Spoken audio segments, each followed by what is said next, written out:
Ipatutupad na ang Reproductive Health Law matapos pirmahan ng Pangulo ang Executive Order No. 12. Yan ay kahit pa naka-TRO sa Korte Suprema ang ilang probisyon ng batas. Narito ang unang balita ni Ian Cruz.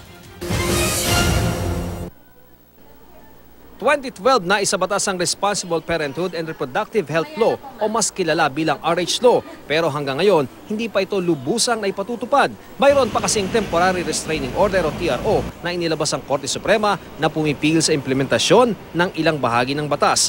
Pero nitong Lunes, nilagdaan na ni Pangulong Rodrigo Duterte ang Executive Order No. 12 na naglalayong matugunan ang mga tinatawag na unmet need for modern family planning. Sabi ni Socio-Economic Planning Secretary Ernesto Pernia, kailangang maipatupad ng RH Law para matupad ang economic agenda ng Duterte administration. Kaya ang EO iniuutos ang pagpapatupad ng RH Law kahit naka-TRO ang ilang probisyon kabilang ang tungkol sa contraceptive implants. But with this EO from the President, we hope that the Supreme Court will act expeditiously in terms of lifting the TRO.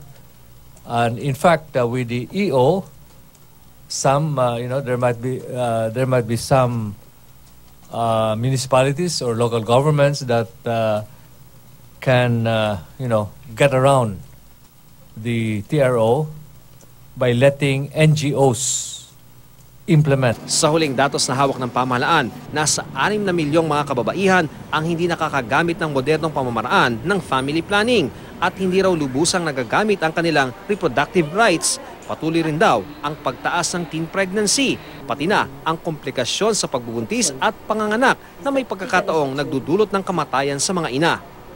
Ayon sa Commission on Population o POPCOM, nasa 40% ng mga babae sa bansa na nasa reproductive age ang gumagamit ng contraceptives na hangad nilang maitaas sa 65%. Kaya magsasama-sama daw ang DOH, DILG at POPCOM para tulungan ang mga LGU na ipatupad ang RH Law.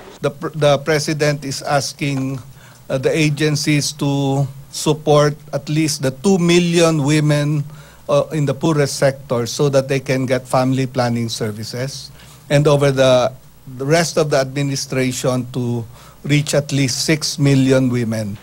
Nasa 1.7% daw ang pagtaas ng populasyon sa bansa kada taon, pero kung magtatagumpay ang mga programa sa ilalim ng RH Law, target maibaba sa 1.4% ang paglaki ng populasyon pagdating ng 2022. Para sa unang balita, Ian Cruz reporting.